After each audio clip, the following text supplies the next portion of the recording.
அனைவருக்கும் வணக்கம். இன்றைக்கி நம்ம ஆன்மீக தகவலில் உணவு உண்ணும் முறையை பற்றி பார்க்க போகிறோம். இதில் என்னடா ஆன்மீக தகவல்னு சொல்லி கேட்பீங்க. ஆமாம், ஏன்னா நம்ம உடம்பு நல்லபடியாக இருக்கிறதுன்றதும் ஒரு ஆன்மீகம் தான் இல்லையா. இந்த உடம்பு ஆண்டவன் கொடுத்த ஒரு விஷயமாச்சு, அதை நம்ம காப்பாற்றணும் இல்லையா. நல்ல விதத்தில் இருக்கணுன்றதுனால அதுவும் ஒரு ஆன்மீகத்தில் தான் வரும். அது முன்னாடி நான் என்ன விஷயன்றதையும் சொல்கிறேன். நான் இப்போ முதல்ல நம்ம எப்படி சாப்பிட்ணுன்னு பார்க்கும்போது உணவுகளை எப்பயுமே அறுசுவையும் சேர்த்து தான் நம்ம சாப்பிட்ணும். வெறுமா நார்மலாக நமக்கு எது கையில் கிடைக்குதோ, எது டேஸ்ட்டாக இருக்கோ அதெல்லாம் சாப்பிடக்கூடாது. இப்போ பசங்கள்லாம் பார்த்திங்கன்னா நூடுல்ஸு அது இதுன்னு என்னென்னவோ சாப்பிட்றாங்க. ஏன் இப்போ பெரியவங்களே அதுக்கு மாறிட்டாங்க, அடிக்ட் ஆகிட்டாங்க.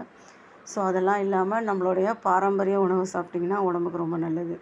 அதுக்கப்புறம் இந்த உணவை எப்படி சாப்பிடணும் அப்படின்னு சொல்லி பார்க்கும்போது, காலையில் சூரியன் உதிக்கும் போது சாப்பிடக்கூடாது. அதே மாதிரி சூரியன் மறையும் போதும் சாப்பிடக்கூடாது.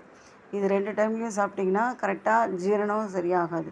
அதுக்கப்புறம் பார்க்கும்போது சாப்பாடு சாப்பிடும்போது காலையில் பகல் உணவு ராஜா மாதிரியும், இரவு உணவு ஒரு வேலைக்காரன் மாதிரி இருக்கணும்னு சொல்லுவாங்க.